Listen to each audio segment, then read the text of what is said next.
Good night, good night. Hey everyone, John. Tonight, God is good and God is good all the time. My name is Irma, Jail Spirit is Divine. I'm out here to give you a word on today, and this going to be about Jonathan son. Bridge over troubled water. Because the nurse had to hit him, and as they was running to escape, he fell down and got crippled in both of his legs. This story gonna be about Jonathan's son. I can't pronounce his name, so I'm gonna say Jonathan's son, and the grandson of Saul. So the son was 5 years old when both of his parents, had died, including his grandfather. So they died at the battle of the Gama. Now after the death of Saul and Jonathan, the son nurse took him and flee in panic. you know. So this story pretty much gonna be about the son and the nurse. So first we're gonna talk about the nurse, how loving she was. She loved this son. Excuse me, y'all. She uh she loved this son like it was her own son. So they found a wonderful nurse to help take care of their child. And he was only 5 years old when his parents and his grandfather had died. And the nurse had took care of him. So first we're gonna talk about the nurse, and it's gonna be a wonderful ending story with the son. So this is gonna be a long story, so bear with me, y'all. First, we will talk about the son nurse.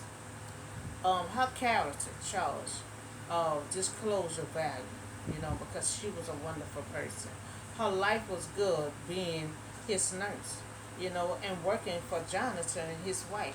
Now she loved children, and she loved the Jonathan's son like it was her own. So Jonathan considered their nurse a valuable family member. They treated her like she was family. And she remained with him, with them, for her whole life until they both died. So she was loyalty. She was a loyalty servant, devoted to them, nurtured this child. And Jonathan and his wife picked her carefully. And they picked the right one too. They picked her, him and his wife picked carefully. A nurse. And they wanted the best, and they found the best because she was a wonderful nurse. Said so they little could anyone know at that time how critical their church would be. You know, so the son was only 5 years old. That's kind of small to lose everything. Lose everything. Your parents, your grandfather. So he was 5 years old when everything in their life fell apart. I mean, everything fell apart, and this boy was just 5 years old. So imagine you 5 years old and you just losing everything right before your eyes. So and one day he lost all these people in one day. So he lost his father, his mother, his grandfather, and his home, his friends, and all his possessions, and his health.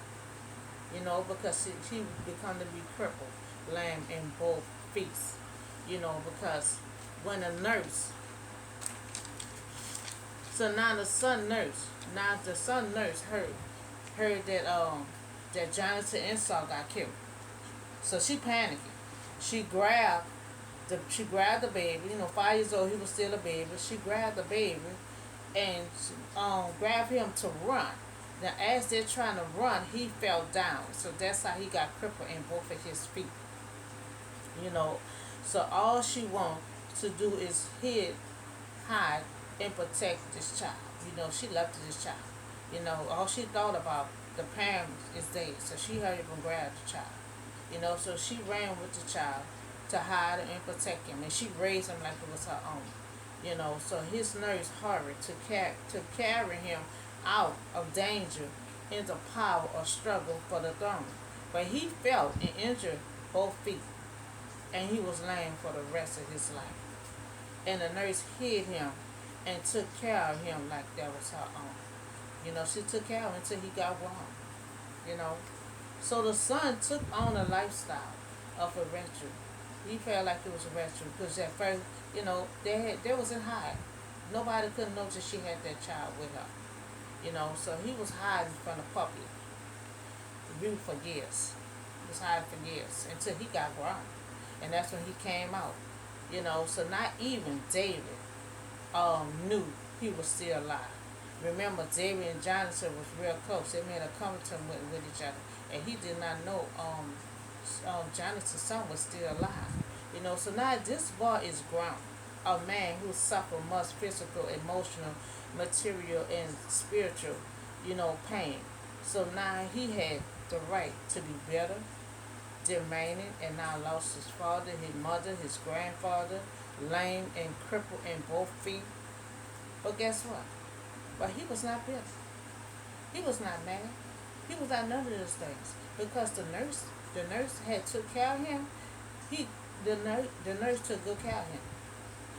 Had his mind in perfect peace.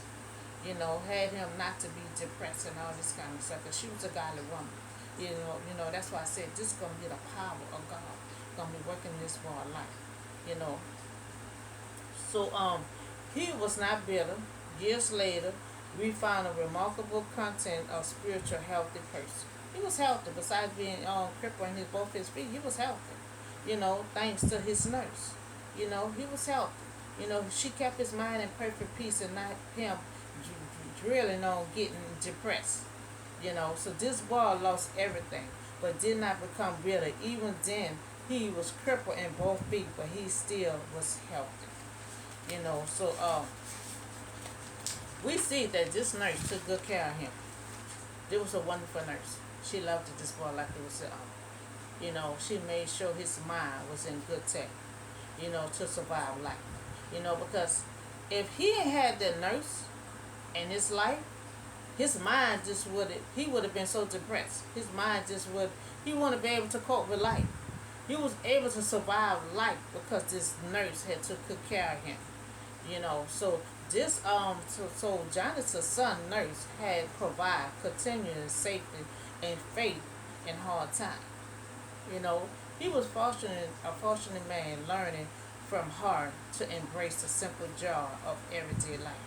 She learned him how to make it through everyday life. Make it through everyday life. She learned him that. So his nurse had given him the tools to live. She gave him the tools to live. Remember, she was a godly woman. See, once you're a godly woman, you got that Bible. This Bible is healing. This Bible is healing and godness. So if you're a godly woman, you can read that Bible and you can pray and you can get through life. This Bible helped me all the time. When I'm upset and I'm depressed or whatever, I grab this Bible and start reading, and then I be forgot what I was mad about or what I was going through.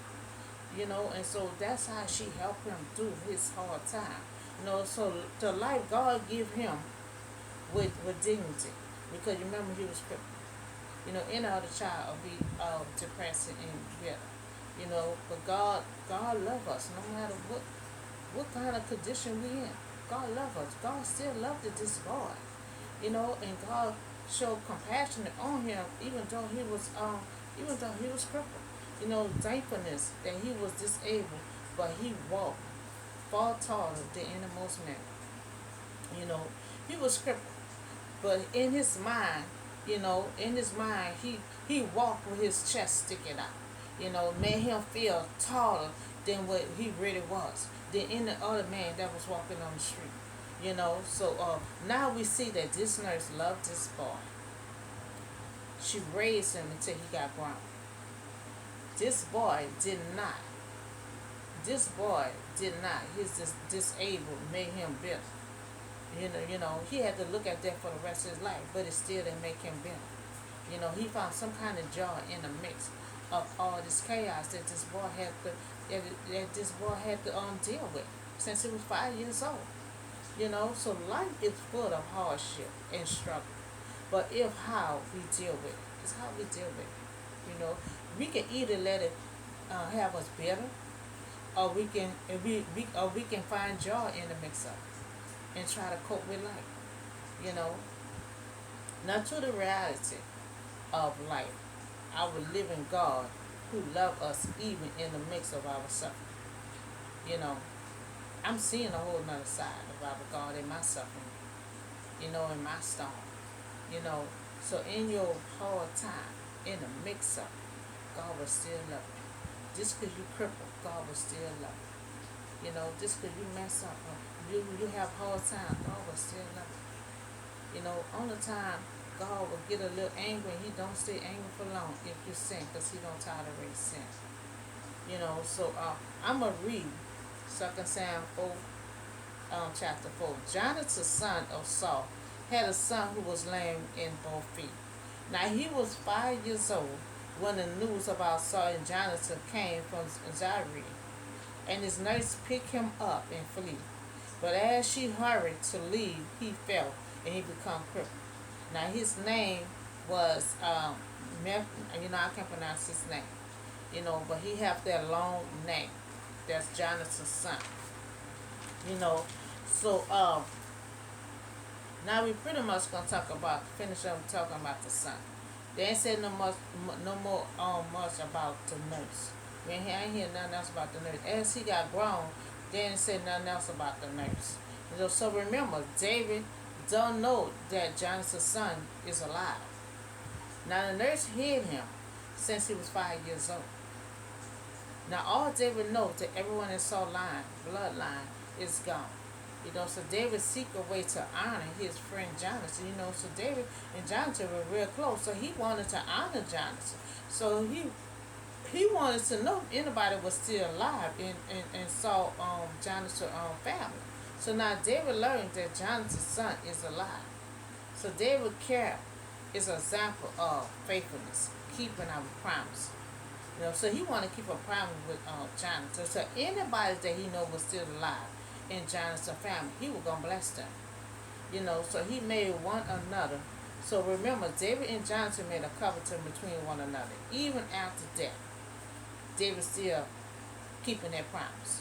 So David wants to give the son everything that had once belonged to Saul's family, including the honor of sitting at the table with the kings. So now we see that only that he is crippled, but now David's about to honor him and give everything that belongs to him. Not only he is about to be rich, but about to sit at the table with kings. Not just today, but every day.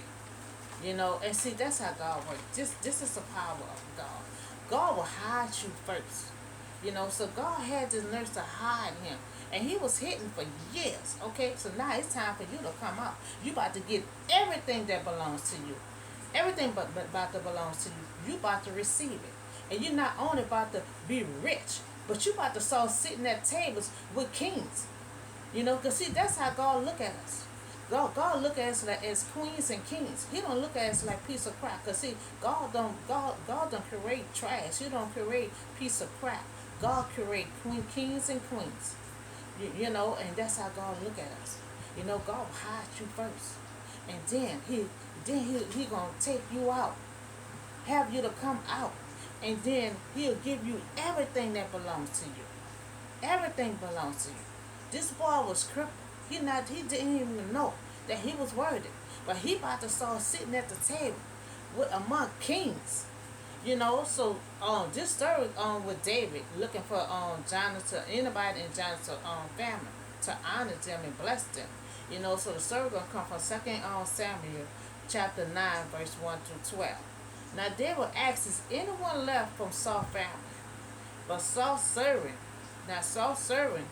Ziba said, yes, Jonathan's son are still alive. So David wants to show kindness for Jonathan's sake. So the servant said he is crippled in both feet. So that doesn't matter. David is making a promise. He's sticking to a promise. So it doesn't matter if he crippled in both his feet. That's just like with God. It doesn't matter if he crippled. God still look at him as a king, as he's worthy. So David asked, where are he? So he is in a house of Michal, where the son come to David. So the son came to David, and when he saw David, he bowed down and paid David honor. So David said, don't be afraid. For I will surely show you kindness for the sake of your father. So I will restore you all the land that belonged to your grandfather. Now see, this all the stuff that David told him he about to give to him. You know, you about to get all this land. All this about to belongs to you. And you will always eat at the table. You see what I'm talking about? Now God hid this wall for years. Okay, now it's time for you to come out. You about to receive all this land. They were about to bless you and give you everything that will belong to some. You're not only about to be rich, but you about to start sitting at the table among kings, not just for one day, for every day. You about to sit at the table among kings. You are worthy. And he don't even think he worthy. You know, so the sun by down. What is your servant that you should notice the day dog like me? Now see, he don't think he worthy. How you notice me? I'm crippled. I'm nobody to be noticed. I'm like dead dog. And I'm telling all y'all, do not think less of yourself. If somebody tell you about to start sitting at the table with kings and queens, okay, you fit yourself and fit on in that table. But he was like, he know he crippled. He was like, you notice me. You notice me as a dead dog. You want me to sit at the table. You're not only about to sit at the table, but you about to sit at the table among kings. Not only today, but every day. You about to be rich. You about to own all this land. You about to own all this land. All this belongs to you. They were blessing him with everything that his grandfather had. And they were not only just blessing him, he telling him, you about to sit at the table among all these kings every day. And he think he not worthy. So I'm telling all of y'all, we all worthy. See, we all worthy to God. When anybody look down on us and criticize us, God don't look at us like that. God look at us like, you up here. You worthy. I want you to start sitting at the table with kings and queens. I want you to start mingling with high profiles. That's how God look at us. God tell me all the time, I want you to start mingling with high profile. I'm about to start having you sitting at the table with kings and queens.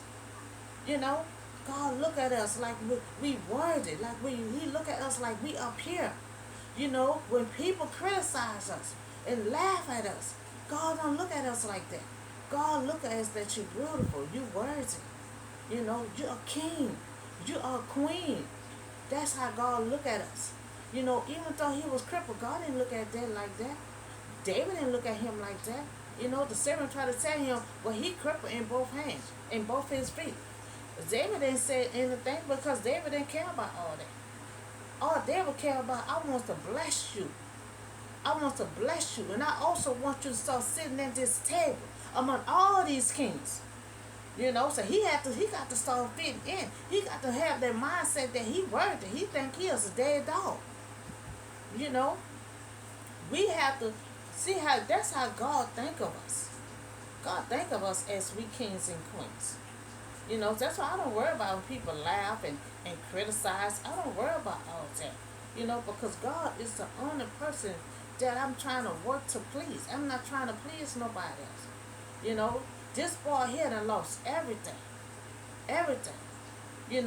And wind up being crippled in the process. But then at the end, God hid him. For years, God hid this boy. Now it's time for this boy to come out. It's time for him to come out in public. Time for David and everybody to see this boy. Okay, I'm about to give you everything that belongs to you. And I'm about to sit you at the table among all the kings. Not today, not tomorrow, but every day. This boy lost everything. And now he about to be restored. And that's how God do. God saw that this boy wasn't bitter. He saw that he wasn't mad with God. He wasn't mad with the world. This boy coped with life because he had a good nurse that took care of him and treat his mind so he won't be bitter. And God saw how this boy was coping with life. He was still trying to live life even though he was crippled. So God had a plan for this boy's life. He had to be hidden. God would hid you for a while. God would hid you for a while. You know, I was hidden for many years, didn't I know I was chosen? And then God would take you out. It's time for you to come out in public. And that's how he did this boy. It's time for you to come out in public. And forget about you crippled. That don't mean anything. You about to get everything that belongs to you.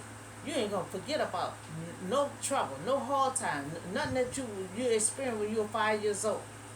You about to start having joy in your life. You about to start sitting at the tables with kings. You about to be rich. You know, and see, God will prepare you as you hit, prepare you. God was preparing his mind. So that's why the boy was not bitter.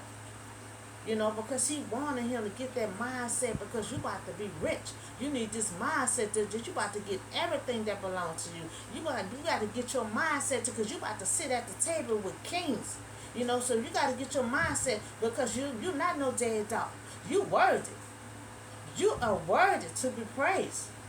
And so God will put you in preparation to get your mind together because you about to get so much stuff that you ain't gonna realize that you have all this stuff. Stop thinking you dead dog. Stop thinking you dead meat. Start thinking that you worthy. Because God about to give you everything that belongs to you.